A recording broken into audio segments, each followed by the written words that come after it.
Hi, I'm Danielle Todd, and you're listening to None of Us Are Normal. You can't see me right now because this is a podcast, but if you could, you'd see me putting emphatic air quotes around the word normal. Honestly, what does it mean to be normal anyway? Who decides what is or isn't normal for each of us? And why do we all so desperately want to be normal?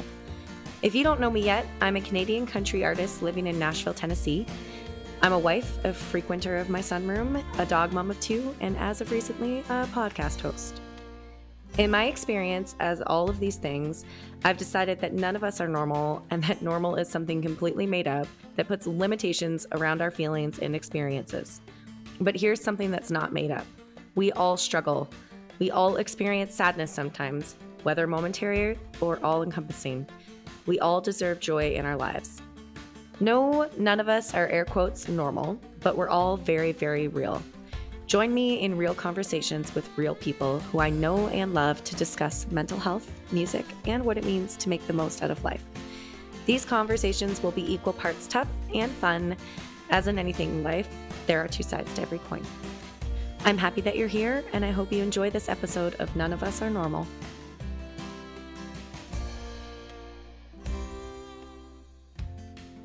This podcast is not intended to be a substitute for professional advice, diagnosis, or treatment. It is in no way medical advice. For 24/7 free and confidential support, referral, and treatment options and guidance, please call the National Suicide and Crisis Prevention Hotline at 988. If this is an emergency and you are in an immediate danger to yourself or others, please push pause on this episode and immediately call 911. The idea of goal setting. Let's talk about setting goals. So many people these days are all about setting goals and accomplishing their goals. And if I get this goal achieved, I'll be one step closer to my next goal and having these big, big, big dreams. And I think it's amazing. It's great. It's wonderful. Obviously, goals are good for a sense of accomplishment when you achieve them, a sense of motivation, having your focus, all of those amazing things, right? When you set a goal. Also, when you set a goal, there can sometimes be that other side of it, the side that puts so much pressure on you that it's almost debilitating. I just wanted to come in and say, goal setting is amazing. We should all do it, honestly. I have so many goals in my life that I want to achieve, and I'm sure that you're the same. There's big goals, little goals, and sometimes goals of just putting the laundry in for the day. Like that's a little goal. You might go to bed at night and say to yourself, tomorrow I want to get these 3 things checked off my list. Goal setting. And all those goals will lead to that bigger goal eventually. I've kind of come to the conclusion that if you don't achieve your goal, you are not a failure. This is what I've had to tell myself. Honestly, I've had so many goals in my life and so many things that I've wanted to accomplish. And I have accomplished a lot of those goals. I'm really proud of them. I'm really proud of everything that I've done in my music career, in my personal life. And it's been a really amazing ride, kind of when I look back on all the things that I've set out to accomplish and achieve that I've done. But at the same time, there's been a lot of goals in my life that have put so much pressure on me and that have changed over the years. So, for example, I'm going to get real vulnerable, I guess, with you guys. One of my big goals in life was to achieve a house before I was 30. That was a big deal because honestly, it was at the height of the housing market, first of all. So everything was super expensive. It was very hard to just get approved for loans and all that stuff at the time. And it was very hard to buy at the time because everything was just being bought out from underneath us. And so I set out with this goal. I had it for years, probably about 5 or 6 years. By the time I was 30, I wanted to be a homeowner.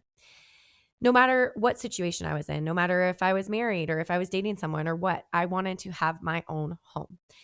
And I think that it's a really great goal in general just to work towards, a property. Maybe not everybody might have that theory, but I really did. And it was really important to me. It was kind of my beginning to set up for my life. I think it's a really good investment. And so that was one of my big major goals in life that wasn't to do with my music. This was a personal goal of my own. So this was totally behind the scenes. My fans, I feel like, get to see a lot of me, but they don't get to see kind of a lot of my personal side. So this is a little bit of a personal thing that I decided, and I decided it quietly. So I worked and worked and worked. I worked really, really hard. And Grady and I finally decided we were going to buy a house together. And he worked really, really, really hard. We had a really successful year. I had a song that went number one on Winnipeg's Now Country 104. My song did really well in Australia, Crazy and Backburner. I was on Sirius XM. I was touring. I was doing radio tours, and it was amazing. I was on the go all the time. And then whenever I was in Nashville, I was working every single gig. I was literally a yes girl. I was saying yes to every single gig because every single dollar that I had, I wanted to save towards a down payment. And Grady was the same. We put this pressure on ourselves. So when it came down to it, we, I just wasn't ready to buy a house before I was 30. My 29th year came and went. And on my 30th birthday, gosh, let me tell you, I was a wreck. I was so upset because of this one single little goal. Well, I guess it's not really little. It's kind of a big, ginormous goal. But still, I was just so upset about all the things in life that I wanted to achieve by 30, a house being one of them, that I didn't achieve. On my birthday, I cried. I didn't want to talk to anybody. I didn't want to celebrate. However, I did celebrate. My father came down to visit me for the night, which was really, really sweet. And so I did end up having a good day. But ultimately, turning 30 was a really, really, really hard time for me. There were other goals I won't get into, but in the music industry that I really wanted to meet by the time I was 30, and I didn't meet them. Flash forward a few months, I continued to work towards my goal. Grady and I continued to work together. And we bought our house, and we closed on our house a month and 2 days before I turned 31. So I was 30 when I got my first house. I would just like to say that having that pressure on myself for no reason was ridiculous. You know what? We got our house when we were ready for it. We got our house when we had the money for it. We got our house when the market was at a place where we could buy it. We got the house of my dreams. I love my house. I'm very happy about it. I love where it is. We were searching in a certain area. You know, there were just so many circumstances that made it so that before I was 30, I wasn't able to get a house. And when I was 30, I was able to. And you want to know what? When I posted that I bought a house online to all my fans and my friends and everybody, do you think anybody was like, wow, she's already 30 and she just got a house now? No, nobody freaking cared. Nobody out there cared about my goal that I had in my own head. So that unnecessary pressure to like ruin my 30th birthday where I just like, I thought the world was ending because of a few different goals that I had set in my mind was just outrageous. Like, honestly, in the last couple of years, I've had a lot of loss in my life. I've lost friends, I've lost family members.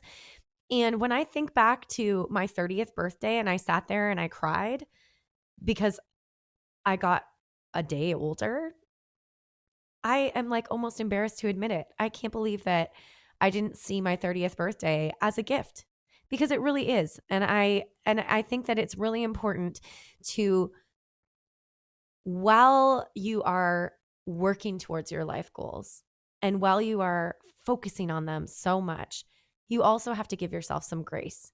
I feel lucky to even be here. And now, not even 11 months after my goal due date, I got what I wanted. And so sometimes goals shift, they change, they're different. I have this written down in front of me that failure is an event and not an identity. I'm going to say that one more time here. Failure is an event, not an identity. And what I mean by that is like, sure, okay, I failed at this one goal by this due date. All of a sudden, it's like, I'm a failure. I didn't get my house. I'm such a failure. It's like, how the heck do you leap from not achieving your goal, this one goal, to I am a failure? Like, no, you you can maybe fail, for lack of better word, fail at reaching your certain goal, and that is what you failed in, but it doesn't translate to you becoming a failure. And so I think it's really important to kind of differentiate your goals from your identity. So when I go out and I introduce myself to someone, I don't say, "Hey, I'm Danielle. I'm 30. I'm a homeowner." Like, what? Neither of those things matter. Like, it's like, "Hey, I'm Danielle. I like to sing and I have two dogs." Like, that's how people view me. That is what my identity is. And I think that it's really important to kind of keep that in mind when you have these goals, because these goals are not your identity. They are just what you want in life. And so you have time to work through them. You have time to work towards them. Everybody has time to just step back and think, okay, this isn't working for whatever reason. Why? Also, what kind of goal do we really want here? When I was 30 and working towards my house, I was touring. I was on the road. I was, and then the pandemic happened and I was at home, but I was performing, I was doing music, I was writing, I was making a living. So, is really my goal to get a house, or is my goal just to be happy? Because I think you can be happy without reaching that goal at a certain time. At least I was, I was working really, really hard. And when I look back on that time of my life, like, holy man, it was so stressful and so hectic. The last thing I needed to do was put this big weight on my back. Like, hey, man, if you don't reach a house by the time you're 30, everyone's going to hate you in the world and they're just going to think you're such a loser. Like, what? So, again, as I said, failure is an event, it's not an identity. We are not failures because we didn't meet our goal. We may have failed at our goal, and that's it. That's all that it is. And then you move on from it, or you continue to work towards that goal, or you allow your goal to change. Another goal that I really wanted my entire life, I want to be Taylor Swift. Okay. Like, who doesn't want to be Taylor Swift? I want to go on the road and be Taylor Swift. And I want to play stadiums every freaking night. I want to have my face on every billboard in the whole wide world. And I want to do all these ginormous things in music. And sure, you know what? If I had the opportunity to be Taylor Swift today, like, I don't think that I would turn it down. But also, in the last couple of years, my goals have changed. I didn't meet that goal in the time that I really wanted to have it, which was in my 20s. And I really wanted to be in a stadium and play a stadium. And I still would play a stadium. Like, let me tell you, if anybody's listening and they want to give me a stadium gig, please sign me up. But at the same time, I am so happy to just be creating music now. And it doesn't feel like a failure anymore. It used to feel like a failure to me. It used to be like, man, you didn't beat Taylor Swift. Who are you? And it's like, my gosh, there are so many levels of success in the world. And there's so many levels of success when I think of it myself and in my own mind. What is the most important thing to you? What is success to you? I think that that is probably a really important thing to just kind of think about for a minute, because success to me used to be stadiums, Taylor Swift, you know, being on top of the Billboard charts, releasing albums upon albums upon albums and being number one all the time. And that was success to me. And now success to me is I'm playing music. I'm performing. I'm performing more than a lot of people actually in my industry. I get to perform all the time. Songwriting, recording, releasing music that I love, that is important to me. So take a second and just think about, what does success mean to you? Does it mean being happy? Does it mean working and never seeing your family until you reach your goal? Does it mean, you know, I don't know, that's a little bit dramatic, but seriously, think about it for a minute, because what does success really, really mean?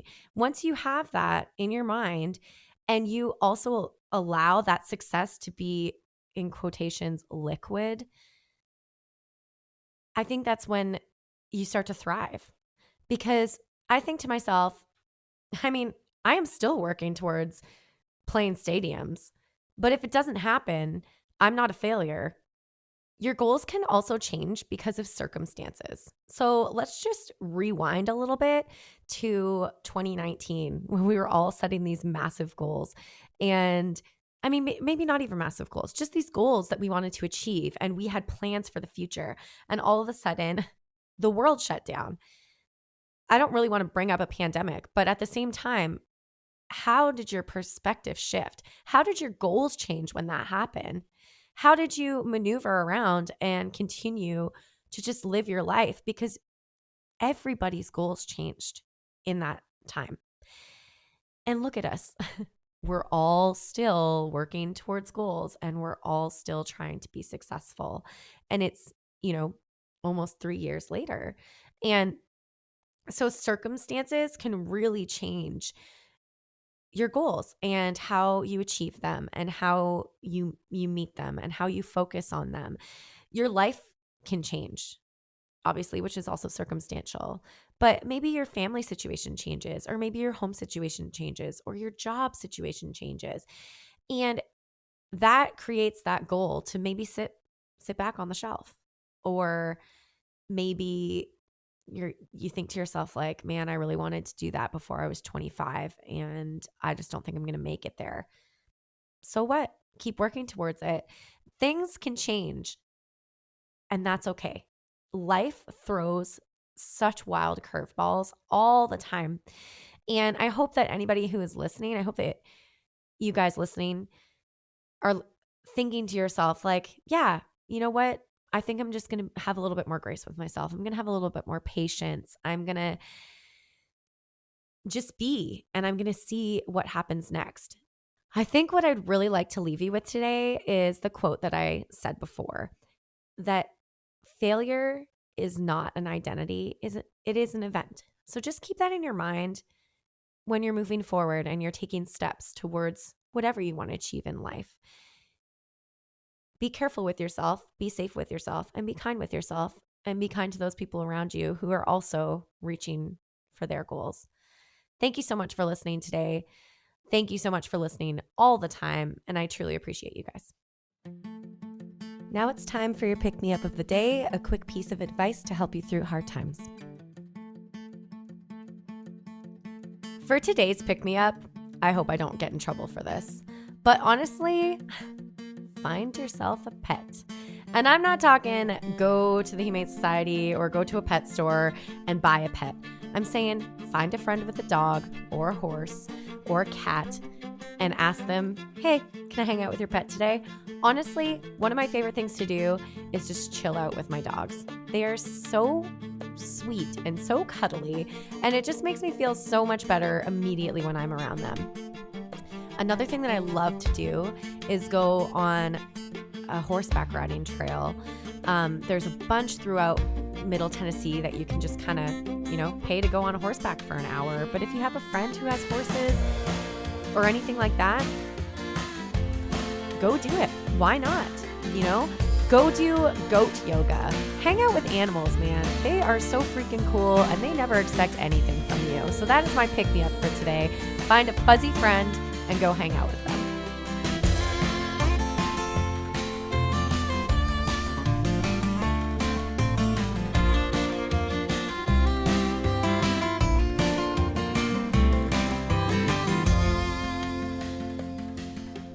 Thank you for listening to None of Us Are Normal. Being a human is hard, and I hope hearing from other humans on my show helps you in your own experience. For additional resources or to learn more about today's guest, please visit DanielleToddMusic.com. So make it worth every joy, worth every pain. Look for the sun even when it rains. And hey, we're all trying and surviving. And hey, I'm just trying